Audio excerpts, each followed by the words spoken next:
What's up, fight fans? And we are back at it with another edition here at Round One Sports TV. I am your host, Edwin, and I don't know, but today I woke up feeling like a champion. Something's telling me I am a champion.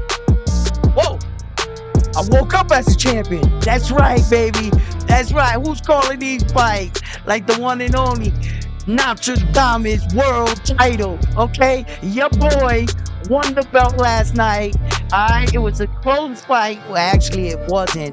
I destroyed Bam Bam, the former world champion, and I didn't want to have to be the one to bring the belt home, but I had to show you guys that I could call these fights. I called the round. Listen, that's what champions do, and I'm about to put the belt up, okay? September 3rd, Naoya Inoue will be the next time. It's gonna be an early one. Now, I'm gonna tell you right now, and if you're a real champion and a fan of the sport, you're gonna realize that sometimes there's sacrifices to watch your favorite fighter or some of the best fighters we have today. Naoya Inoue being one of those fighters, he's going to be fighting, and I believe this card, the main card, is going to start somewhere around 5:45 in the morning. So just before you go to work or you brushing them teeth, while you brushing them perhaps, tune in, wake up an hour early and catch this fight right here. Or you can catch the highlights and the aftermath and already hear everybody talking about the fight, and you're gonna hit that YouTube button and you're gonna see the results, right? So, what's a couple hours? We've been up late before, we've been up early before. To tune in and watch one of the best, let's talk about it. Look, I'm gonna put the championship belt down, but it ain't going far, alright? Because as we know, and the new, okay? That's how we do around here. I know you guys are gonna catch up to me and you're gonna watch this video. Yeah, your boy did it. So, let's talk about this. Let me get situated here. I'm gonna put on my trusty headphone chain on today because that's what champions do, you know? Let me know you hear me loud and clear as you're tuning in. It seems like I might have this just slightly too high. I'm trying to adjust it here on the. So let me know if you could hear me loud and clear. So so how you guys doing this afternoon? You know, I got a little late start. Had a couple errands to do with the wifey. Had to touch up some things here at the house. But I did want to get on and talk about the fight last night. And what does this do for a lot of moving parts in boxing right now, Uh, so right now at the 168-pound, we know who the king is, Saul Canelo Alvarez. And we're going to be talking about one of his former opponents and Demetrius Bivol. We'll get right to that. But as far as Saul in the 168, he is the king there. Pacheco had a good performance last night. He put away a fighter that much of us believe that he should have. Coming off his last performance wasn't the greatest, but Pacheco showed real grit in this fight. He made some adjustments and he capitalized on the moment. It was a good body shot. I didn't think he was going to get up at all, neither. Uh, from his expression, the way he went down from that body shot, I was like, "Oh, this is it right here, right?" So, I think that the 168 is a tough division when you have Saul calling basically all the shots, but now one of the belts, he lost one of the Infinity Stones in the IBF. And like I said, I was checking out that website and it was claiming that he only had two belts. So I needed to go, as I talk about this, I start to remember some of the things that I needed to do today, as well as talk about one of the biggest fights we have October, what is it, October 12th, right? We have Artur Benavidez, right, is coming up to defend all three of his belts against Demetrius Bivol.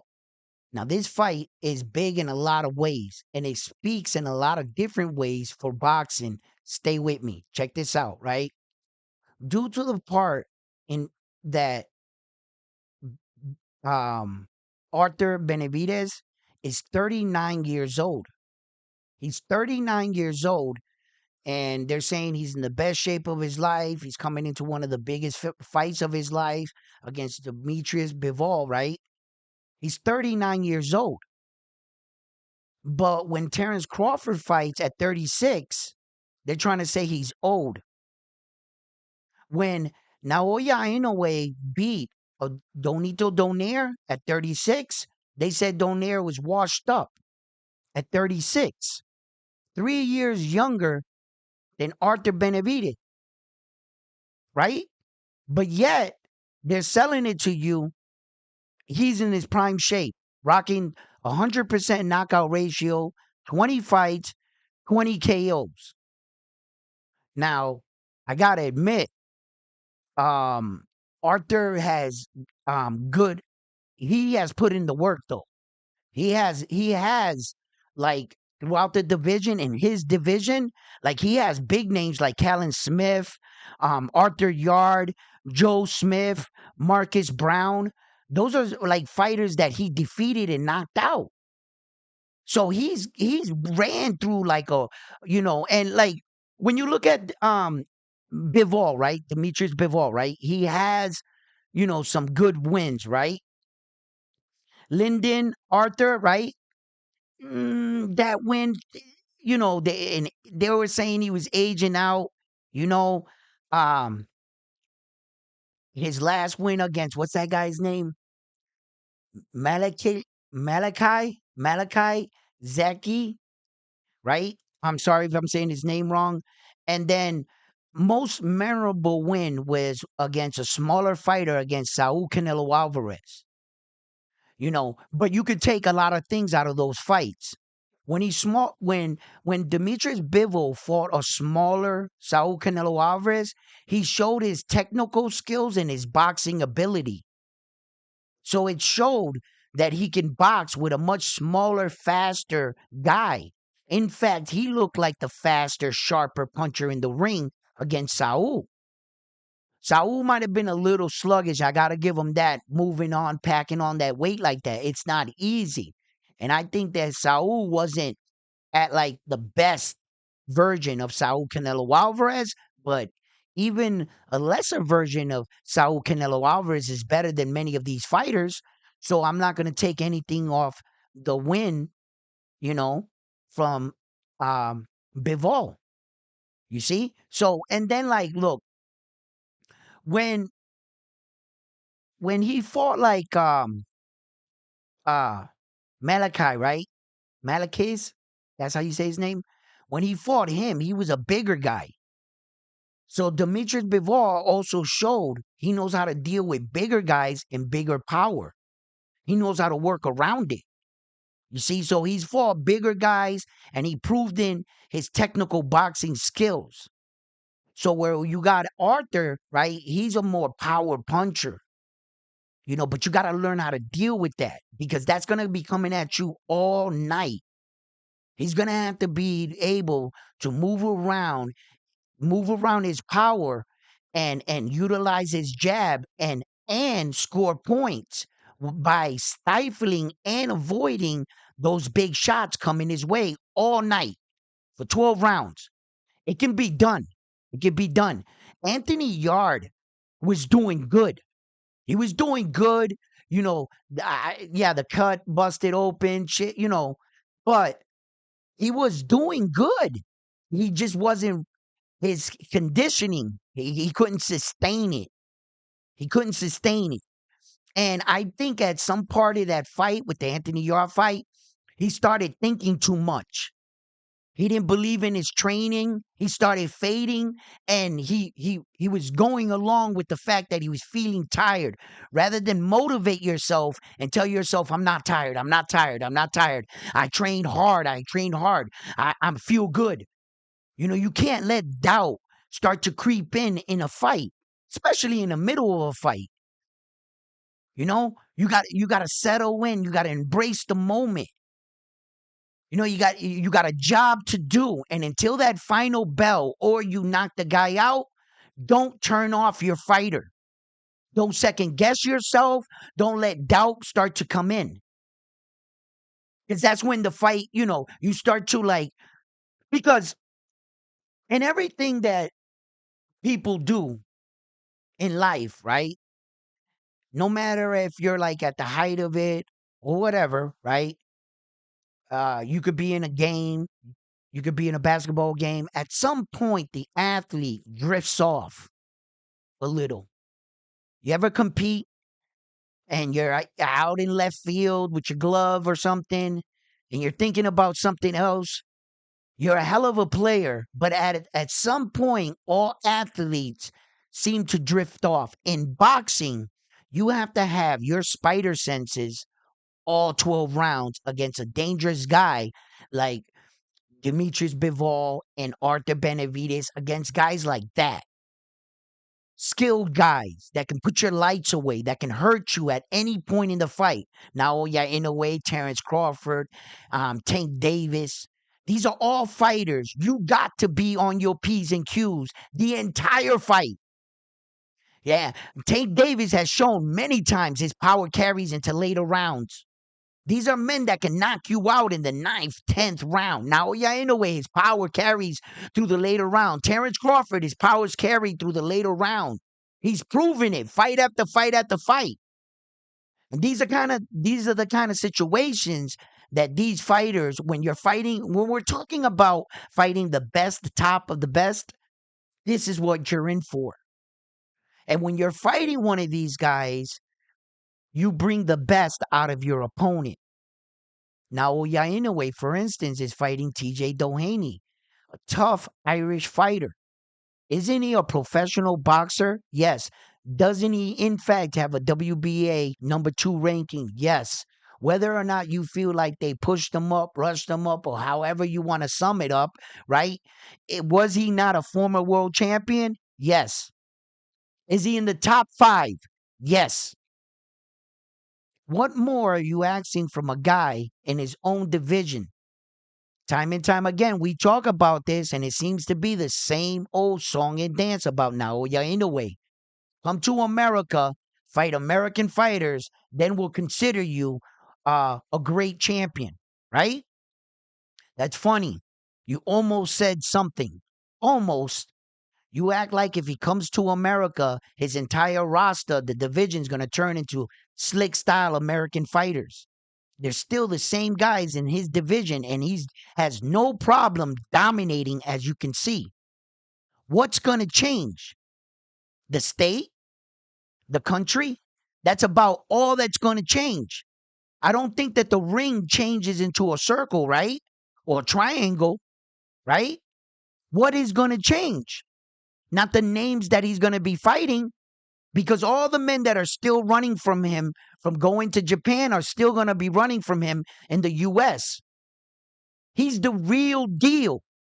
He's not no hype job. He's not a guy that's running from everybody in the division with one belt. No. He made it known in the last 2 weight division he's been in that there is only one king. So how the hell are you guys sitting there saying that he's a hype job? He hasn't fought the skilled fighters. Isn't that what you guys said leading into the Stephen Kubo Fulton fight? Didn't you guys say that Stephen Kubo Fulton was going to end this hype job? That he was going to expose Naoya Inoue for the fighter he is not? Isn't that what you said? Is that not what they try to tell you? What did you see? What did the judges see? In fact, your guy, and I don't mean to take shots at Stephen Kubo Fulton, because I love some Stephen Kubo Fulton, and I am a fan. Okay? And I don't mean to take shots at him. But if this is the way you want it, this is the way you want to word it, well, then we got to tell the truth, damn it. Stephen Kubo Fulton didn't win a single round. For the guy that you said was undefeated, should be on a pound for pound list, had 2 belts, and had no problem going down to Japan to teach this guy a lesson. He came back to America beltless, embarrassed, and got totally dominated. And in fact, he's scheduled to fight on the Saul Canelo Alvarez fight card, but he couldn't make the fight with Naoya Inoue September 3rd. Back to Japan to go get what was rightfully his. Because this guy's a hype job. He's so much a hype job that he doesn't want to fight him again. Publicly, he will come out and say, no, I'm not going to fight him. I'm moving up in weight. Why are you leaving your own weight division? That's like leaving your block. Why are you leaving your hood? Oh, you got excuses. You're going on bigger and better things. You're beltless. They ran you from your block. That's what happened. And now they're going to try to feed it to you like this guy right here ain't doing boxing shit. Did he not answer the bell when he said, pick me whoever you want for September 3rd? Just find me someone. They found TJ Doheny, and these guys are quickly going to get on the mic and try to say, like, Naoya Inoue picked them and that he's cherry picking. How could you cherry pick when that's the only guy that said yes? And I mean the only one that said yes. Everybody else was trying to price themselves out or running for the hills, saying that they had all of a sudden a mysterious fight lined up. That's what happened. Don't let these people lie to you guys.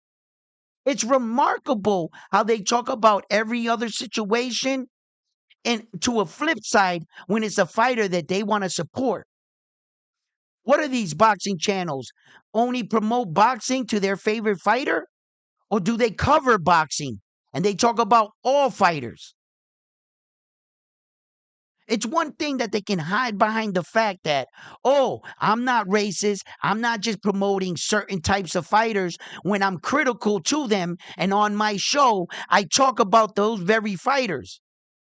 Yeah, that's easy to try to hide behind because you use that as when it's needed to, then to be at the most bias by hiding by the fact that you do are critical to your own fighters.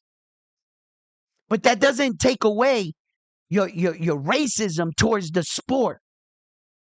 And that doesn't take away the fact that you have a narrative that you only push when it suits you for your fighter. Yeah, you hide behind the fact that you might talk down about them, but in the premiere time, that's when you move in, huh? And you try to be like, oh, I'm tough on both sides. No, you're not. You're only continuously talking about a selected few fighters, continuously in a circle. And because you guys are the bigger channels, it shit trickles downstream and it has us lower channels have to debate these topics and it makes it us like seem like we only talk about the same fighters, but this is all the news that's coming out. And we got to try to shut down their clicks and views and battle what they're telling you. So I'm stuck in this perpetual loop, right? Of trying to be like, no, wait, no, what they're telling you, that's not real. And I got to cover and talk about the same following fucking fighters because of the fact that it's like I'm swimming upstream. I'm fighting them all. And I don't care. I'll continue to fight them all, but I'm going to promote and support the best fighters in the world. And if you're doing boxing stuff and you're doing the right stuff, you will get a platform. And this is what I love to do. Boxing, I can't turn it off in my head. I've tried for years. I cannot turn it off. It will not. I wake up, I think, I talk, I sleep, I watch videos. This is all I do. And if I notice my obsession with boxing, I notice my obsession with the fact that I want to find the best fighter in the world. I see my obsession with wanting to study better fighters and to see the beauty in the sport. And I'm not going to stop fighting these guys. I'm not. They could keep calling him a hype job all they want. They could say whatever they want about the man. But the truth is the truth. And now Naoya Inoue, September 3rd, is going to enter the ring. And he's going to put up 4 belts. How many men in the world can say that they'll gamble on the fact that they're going to put up 4 belts and give any man the opportunity to stamp their name into the Hall of Fame off of my hard work? TJ Doheny didn't go out there and fight all those men, all those killers. TJ Doheny didn't beat Stephen Kubo Fulton and shut him out. TJ Doheny didn't knock out Marlon Tapales. TJ Doheny didn't face adversity against Luis Pantera Nari. He didn't do any of that stuff. This man is willing to give other men the platform and the ability to share the ring with a fighter like that. When you get in the ring with a man like that, the world sees what that man is made of.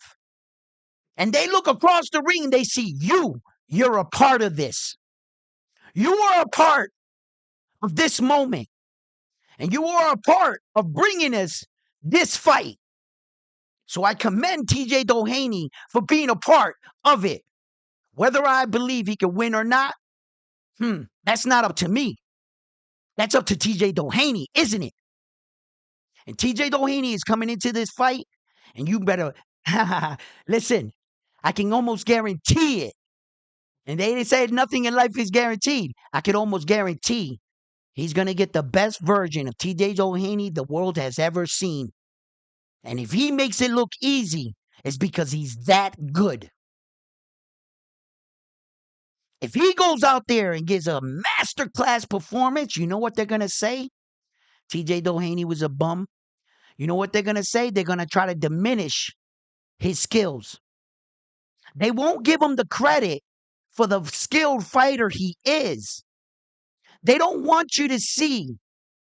And as a matter of fact, I even went on this morning to one of the top YouTube channels, and you know what they're promoting?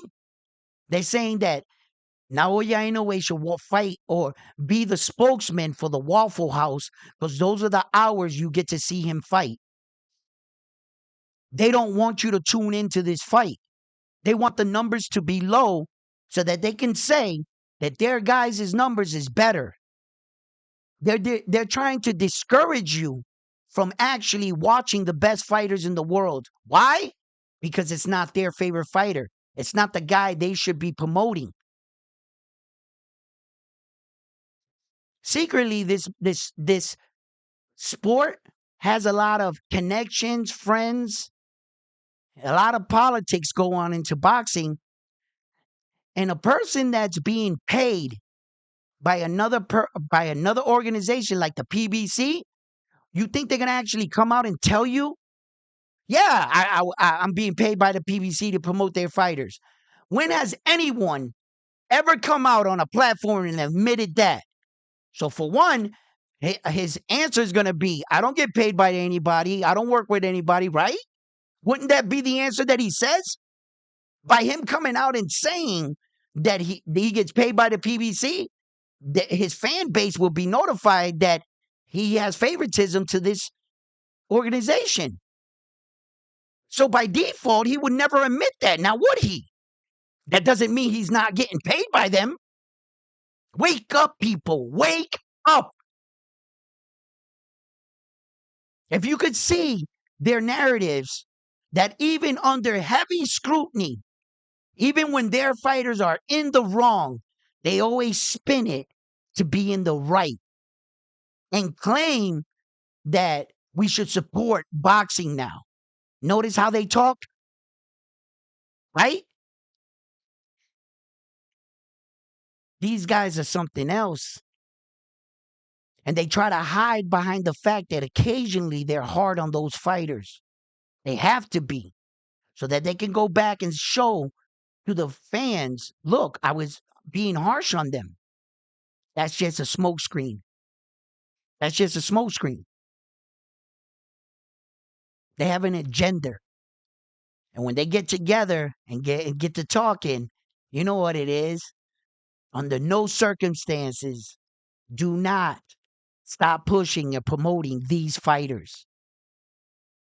They claim that every other fighter is on a protective list, or they don't have the complexion for the protection or the complexion for the neglection, right? But they have turned into the very thing they were fighting.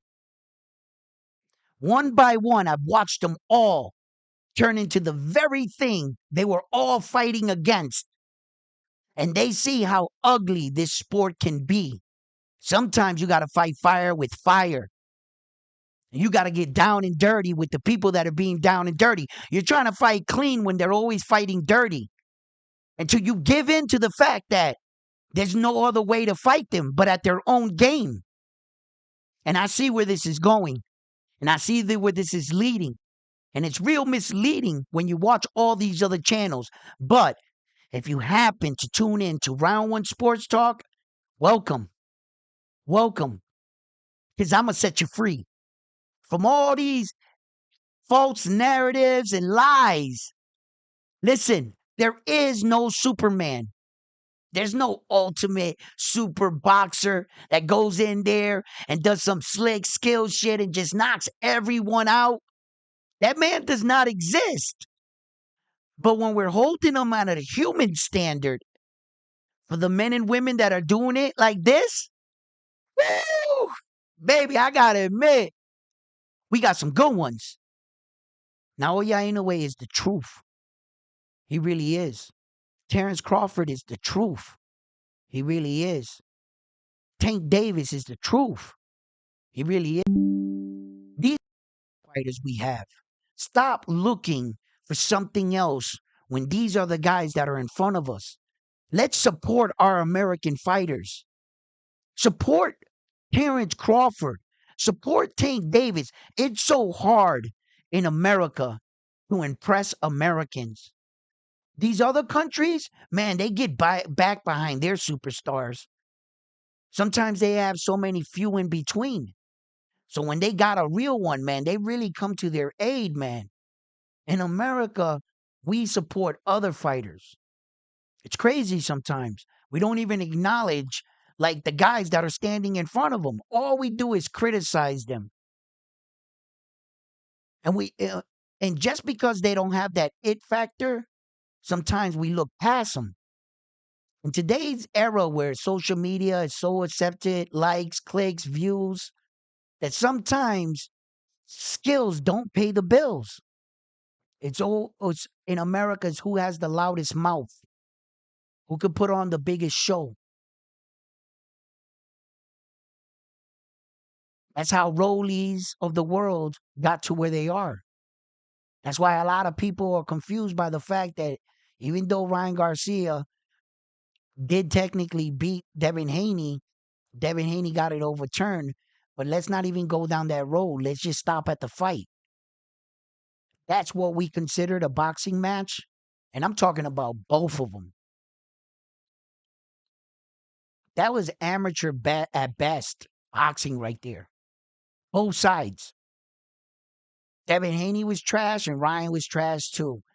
Thank God both of them were. And so their trash was even. That's all that is. But if you take Ryan Garcia and you put him in the ring with a real boxer, Errol Spence Jr., what you're going to witness is called a massacre. That's what you're going to witness. That left check hook he got is beautiful, Ryan. Hey, that check hook is the thing of legends. But when you got a fighter that knows how to keep up his right hand, like Jaron Boots Ennis, very skilled, very fundamentally sound, real crafty, good on his feet, great power, bigger guy, that spells disaster. Everything you guys were led to believe that Devin Haney was, Jaron Boots Ennis is. Devin Haney got a rude awakening in that ring that night.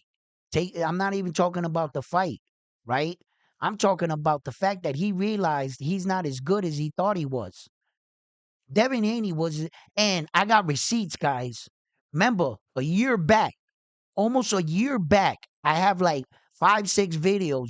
You guys can call me on it. Didn't I tell you that Devin Haney wasn't a polished fighter? Didn't I tell you that's why I never placed him on my pound for pound list a year ago? Why he was on top of the game. I kept telling you, look, what you guys are seeing is they're fighting Devin Haney's name. Loma thought he was better than what he was. Loma respected Devin Haney a little too much. And a lot of us thought that he won that fight, right? Devin did a lot of good body work though. He snuck that. And if you're gonna beat a guy, a champion, we all know you gotta undefeatedly beat him. Especially you're gonna fight a 4-belt champion. If you don't, you gotta give him the champion's nod to Devin. So I saw it that way, and I was like, okay. But back to their performance. Devin Haney found out he's not as good as he thought he was. That's what the hell happened. Bill Haney has to stop being his coach and allow someone else to coach him. He's highly skilled. Shit, a 23-year-old kid got all the way up there. Now turn that fighter into a man. Get him some real coaching and don't let your pride hurt your son's career or his future. You got something with Devin Haney. Let's not forget, he is skilled. He's just they we found everybody found out his flaws. So he's got to correct that. Devin Haney's got to go back, work on his defense. He's got to work on his timing a little bit, his confidence back. Devin can punch. Everybody thinks that this Devin can't throw no punches. He dropped Regis Progress. Did you see Regis Progress's face after the fight? It was bubbled the fuck up. I don't know why they're saying he can't punch. He's fighting against professional boxers that are not easy to be hit. And as you move up in the level of competition, your knockouts might come down. Why? You're fighting better level of competition, but they don't talk about that. Look, I'm harsh on Devin Haney. I could be critical on Ryan Garcia, but I could also tell you their pros and their cons. I expect Ryan Garcia, hopefully, if this year doesn't freaking take him out of boxing forever, because for a kid that was on a roller coaster ride the way he was, that 1 year can knock him off. He'd come back, be a shell of himself, get knocked out, make a little money, and never turn out to be that fighter we always thought he once would be, a world champion. Ryan Garcia still, to this day, has not competed for a world champion, and he hasn't won a world championship yet. And just in case you're thinking, oh, he competed for a world champion, he fought Devin Haney. No, the minute that he broke the contract and came in 3.5 pounds overweight, the belt was off the line. So when he put his foot in the ring, was it for a world title opportunity? No. So he never competed for one. And although a lot of us would like to see Ryan Garcia get better with that monster check hook, that good power, he he's got a lot of speed. Any coach that can take that kid, and if he was to really dedicate himself to the gym, you got something in Ryan Garcia. Hell yeah, you got something. He just got to turn into that fighter, and he's got to dedicate himself to that sport, to his craft. So, that's totally up to him.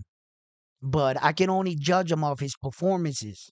And when he came into Devin Haney, although he did what he did, and a lot of people were in the wow moment, they couldn't believe what they were seeing, and they overlooked his actual performance, what he actually looked like in the ring. When you go back and you watch that fight, you're gonna look at Ryan Garcia and you're gonna be like, what the fuck was that? You're gonna notice. And you're gonna notice that Devin Haney, his performance, right? He didn't correct anything. He just really believed that his skills and what they were telling him, everybody around him, the bodyguards, the cameras, all this image that he made, he convinced himself that he was a lot better than what he actually was. Yeah. And if somebody was to actually hurt you or stand there and fight you or be a bigger man, how would you respond in that situation? That's what happened. PEs aside, whatever, that you can take away the win. We can discredit everything. Ryan, you're a cheater. You got suspended. Boom, right? Okay, I'm in agreement, right?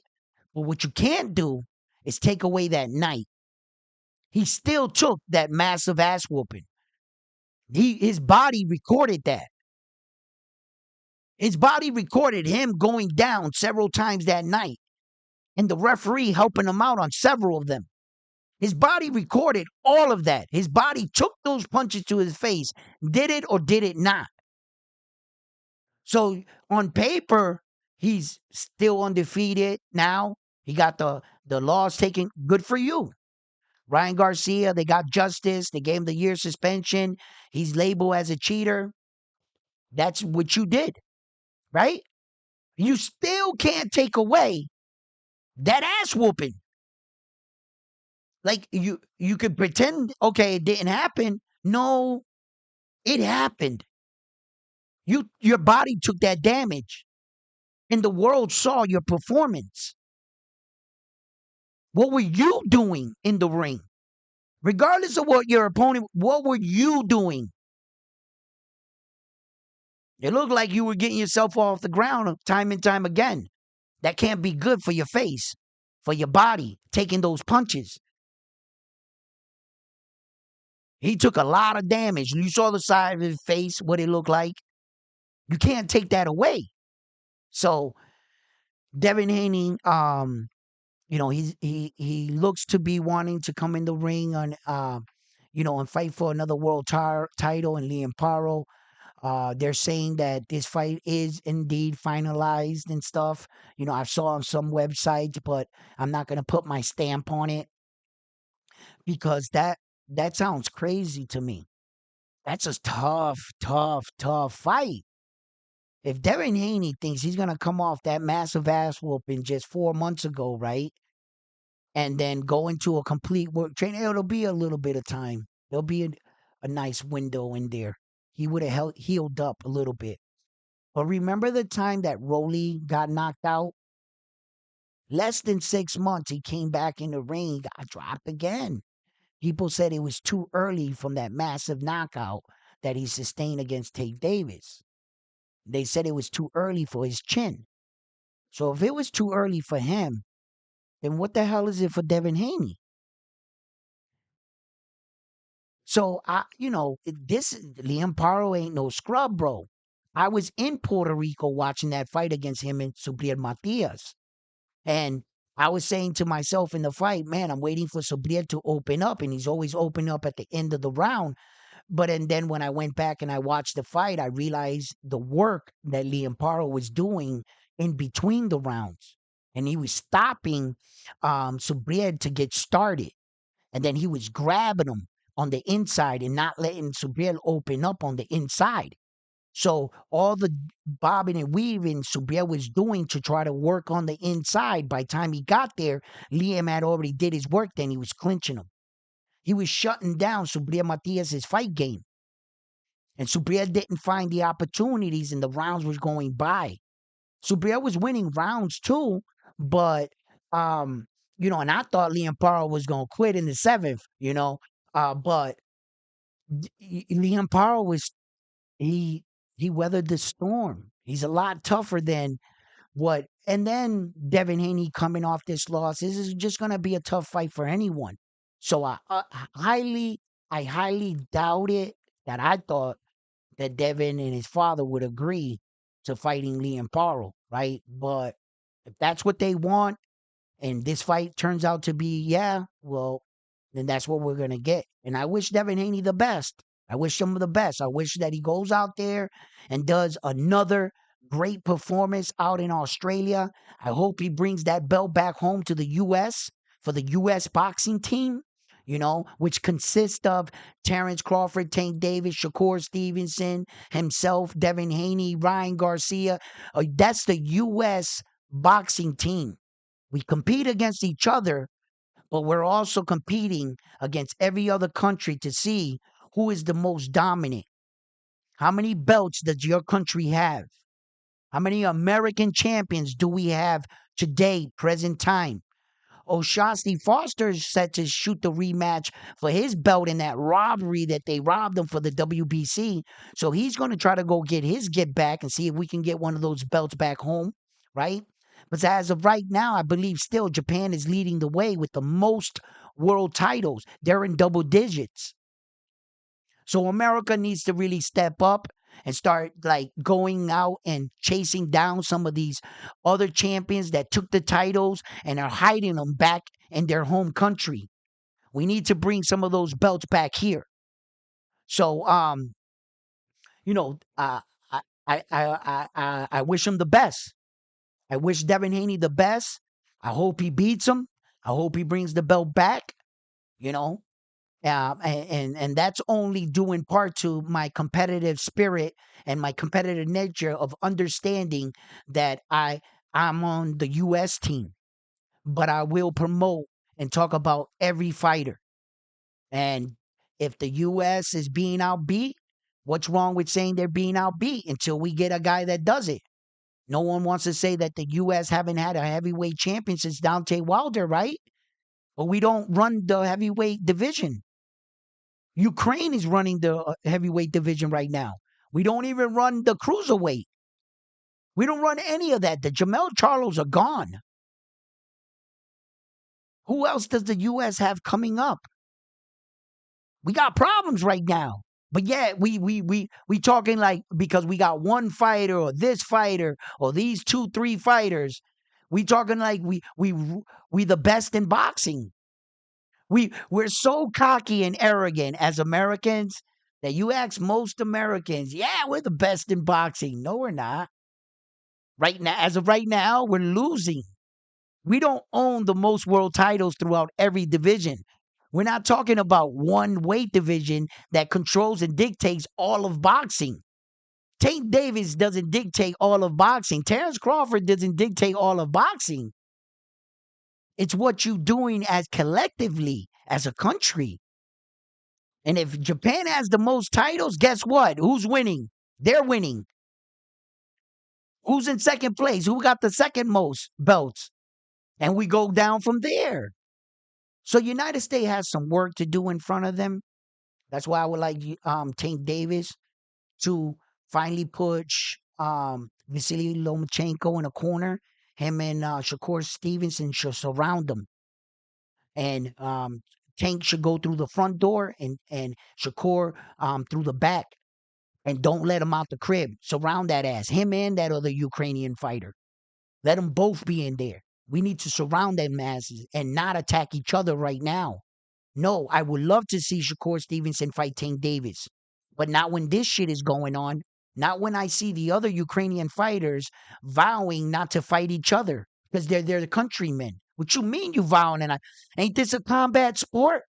You guys got no problem putting us against each other in the U.S. or wanting to see who the top U.S. fighter is. But when it comes to you guys, it's cool that Mexico says, I don't fight Mexican fighters. It's cool that Ukrainian says, I don't fight Ukrainian fighters. Well, U.S. team, wake the fuck up. Turn around and stop attacking each other and go, wait a minute. Y'all trying to pull a fast one on us. And work together to take them out. Then, when you guys see there ain't no one else but you two around, whatever country you two are, that's when you get that mega fight. You both rightfully deserved it. You both rightfully cleaned and did your part in your respected division. That's how we get super fights, isn't it? Why are these super fights have to be built up now where one guy was doing what he had to do and the other one came out of left field or from a lower weight division or an upper weight division? Never in the same weight division. But yet they try to sell you that fight as a super fight. I don't care if Terrence Crawford is moving up to Saul. That wasn't his weight division. He's just proving something to himself. But if we're being technical and we're judging these men by what they do in their career in the weight division that they were in, well, then they would have to fight the people in their weight division to get that kind of credibility and respect throughout the fighters in history. Because you were a true welterweight. You were a true middleweight. You fought everybody in the middleweight division. You didn't fight guys in the upper division, the lower division, a guy coming out with a big name that was retired and now and they're trying to sell it to you as a mega fight. No. A mega fight is supposed to be two guys that beat everybody. He has a few belts. He has a couple belts. They're looking at each other like, yeah, Demetrius Bivol and Artur Beterbiev, right? Two guys that wiped out the divisions, beat all the top guys, right? Well, Artur did anyway, right? But Bivol has proven himself. in the division too, right? Okay. Saul Canelo Alvarez. But that's what I mean. We got to build it up now, right? Bam. Here we are. Them two. The guy you got waiting on deck in the batter circle, David the Monster Benavidez on deck. Interesting. See? But we got to be careful sometimes with the way we can get caught up in the support and not being honest with ourselves. We could still support our favorite fighter, but we have to be honest. And let me read some of your messages because I'm just flowing. What's up, guys? How you guys doing? Let's get these likes up, please. Can we get the likes up? What's up, Frontline? I see you.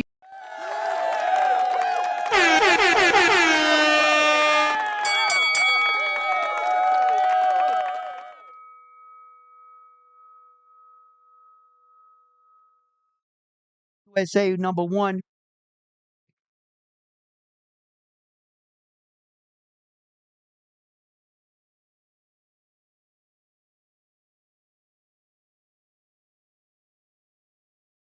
What's up? What's up, Smoochie? How you doing? How you doing? Thank you for joining. Thank you for joining. What? Bam, bam. Come on, baby. Come on. You see the title, Bam. You know? You get another shot at the title. But right now, let me have my moment. You know what I'm saying? I called this fight last night, didn't I? Huh? Stop it. Let's throw it up, Bam. Let's not shy away. Let's not shy away. Is this mic working? Is this mic working right now? You like that, man, right? Yeah. Yo, listen. Yo, to make it fair, I might just have to pull out next time. No Diddy. Listen, yo, pause. Yo, I might just have to step back and let y'all. Nah, that's not happening. I'm always competing. You know what I'm saying? Yo, guys. But we had some fun last night. Yeah, let me take that down. We had some fun last night. We was calling these fights and we were watching the Pacheco fight and everything. It was an interesting night of boxing. There was another card that was going on. It was pretty hilarious in boxing. I didn't even want to talk about it. Showbiz did enough talking about it. He did enough laughing last night. So, look, fight fans, look, when we talk about boxing and I talk about all these fighters, never take my criticism for judgment or favoritism.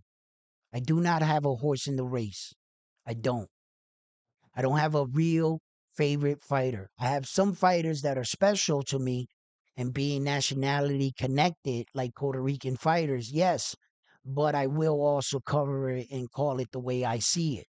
I try to keep my most unbiased opinion and make a platform here where that you guys can come on and give your opinions on your fighter.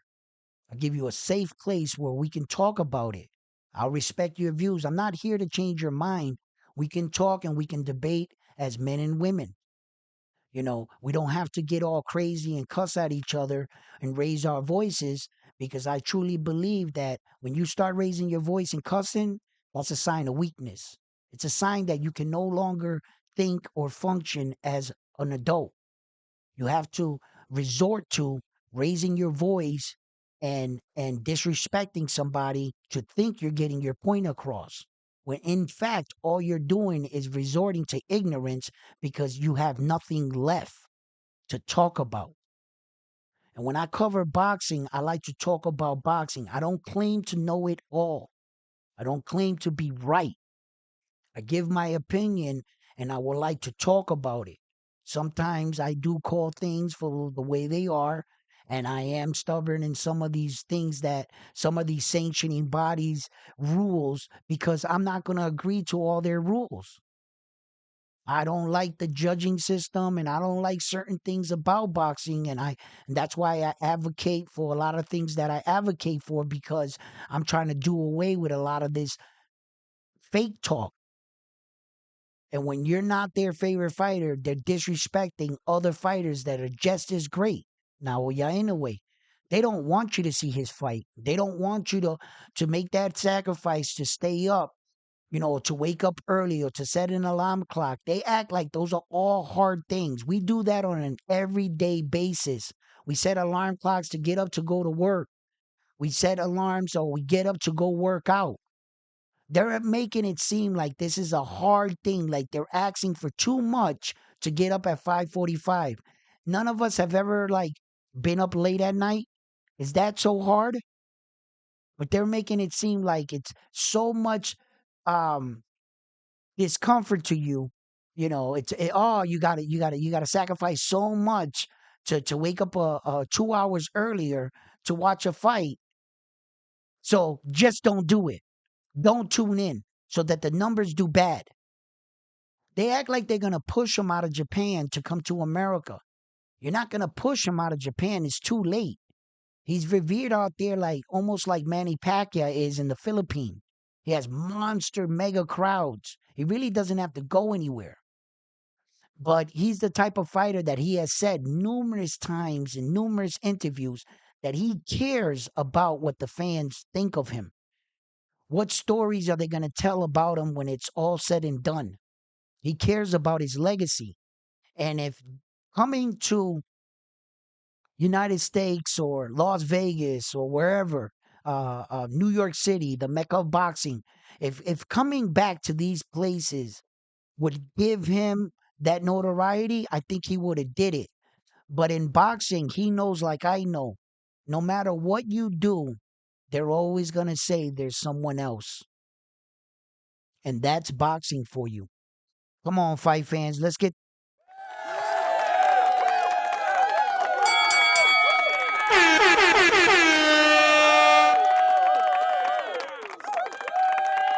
What's up? All right. How you doing?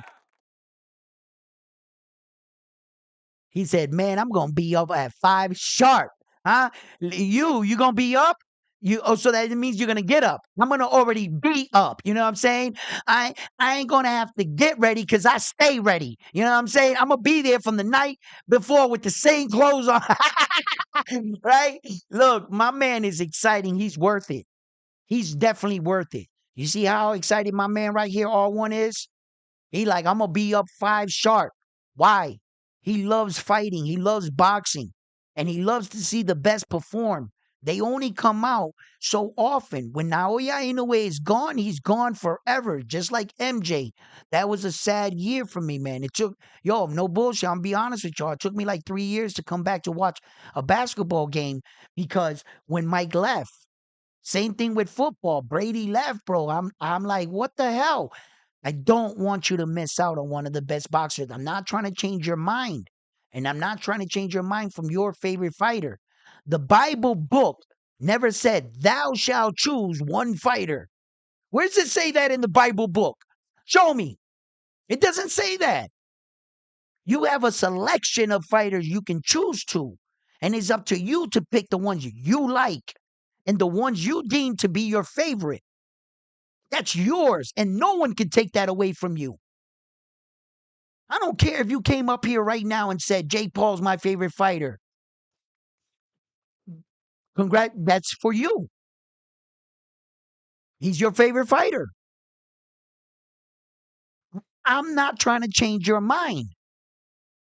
I'm trying to ask you to enjoy the sport with me. I'm and I come to bring some of the top stories and break down these fights with you.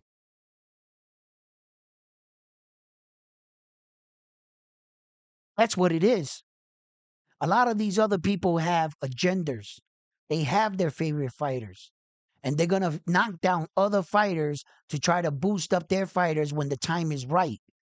They're going to hide behind the image that they're critical to their fighters every so often and use that to say, look at me, I'm not biased because I'm chewed him out. Every fighter gets chewed out, bro.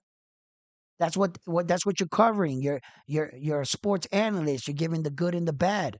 That comes with the job. You act like you're doing something. No. But and then under the cloak of the boxing media, they have an agenda. And they're going to push it out to you, and they're going to make these kind of videos disrespecting legends, champions like these men, like Naoya Inoue. They don't respect none of his belts. They don't respect his body of work. They don't, but after he beats their guy, you should hear them. It's funny that Naoya Inoue has the power to change their tune, even if it's for a brief moment.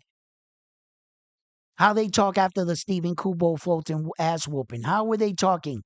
Oh, the Japan dude did great. He knocked him out. He really outclassed him. And then they start talking about another fighter. And then they let it die down a little. And then right back, he's a hype job. This is the corruption. Yo, they're so funny. They're so funny. But I love when fighters like this make those kind of guys eat their words. And they don't talk about it. They be about it. They show you in the ring with the level of competition that is presented to them throughout their division and what they're supposed to be held by the standard by the guys in their division. He's cleaned out everybody, even your top favorite fighter, but you still won't give him the credit, will you? It's okay.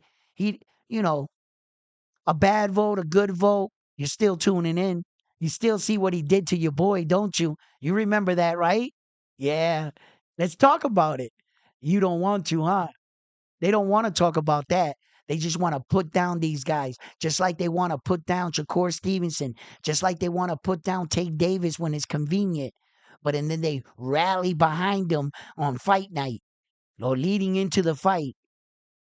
You know, that's listen, American media, we are savages. We truly are. We are some savages, man. And you give them something to get clicks and likes, they're all over you. They'll be all over you. But at the end of the day, when it's fight time, fight week, contracts are being signed, that's when you really, really see who these channels are. You see the wolf come out of sheep clothing. You see all the things they don't even acknowledge about that fighter because they have to push the agenda about that fighter. You see that they brush away all their legal arrest, whatever had knocked you right under the rug. They no longer want to talk about that. No, it's not time. But any little thing any other fighter does, bro, they're all over it. They're all over hand wraps and fake steroid accusations against a real one that they still even haven't even let those go because they can't find anything else on them. They keep trying to respin the false stories that were never true from the beginning. They have a record, it's public record of Naoya Inoue, all test. He was one of the most high tested athletes and a few points in his career. You can go look it up. All of them, they got only one word. Negative, negative, negative, negative, negative, negative, negative, negative, negative, negative, negative, more negative, negative, negative. Wait, wait, wait. Oh, negative, negative, negative. He's never not passed the drug test. Where the hell does this? You see how they try to tarnish a real one's legacy? He's never even remotely come close to testing positive. Where does this accusation come from? He has loaded hand wraps. Really? Stephen Cobo Fulton's coach wanted him to rap a certain way. Here, show me how you do it. They wrapped him like that. What happened? Complete dominance. KO. Now what? Now what? It's just one thing after another. And that's what bothers me. That's what bothers me. If any of these things were true, and I had, like just I did, I had to go look up some of these. If these things were true, it's like you being in a position and being accused of something, you're not like that. And somebody is saying that you cheated in your sport. How would you feel? Somebody say that all the hard work you put in the gym by somebody just saying a mere statement, whether it was true or not. Everybody in the world got all over you. And you didn't ask for any of that. All you wanted to do was compete to show the world that you're the best. And here comes a hater with a little bit of popularity, knowing that they got a big following. They knew that all they had to do was say this. It was good enough for everybody else with no evidence, not a single drop of evidence. All of a sudden, this fighter they're trying to label him as one of the people that does steroids. But yet, he's not around, right? Wearing snap shirts, taking snap supplements, all over with all these other fighters, with this guy, Victor Content, that got out of the feds for what? Yet, they want you to believe he's the cheater. This is like truly remarkable looking, guys. I ain't missing this fight. I don't care what any of these fake YouTube. Yeah, they got a lot of followers. Yeah, they're bigger than me right now. Yeah, yeah, yeah. Yeah, I'm fucking fighting you, going upstream. Yes, yes. But I might be the little guy right now. For now, I might be the little guy for now. But I promise you,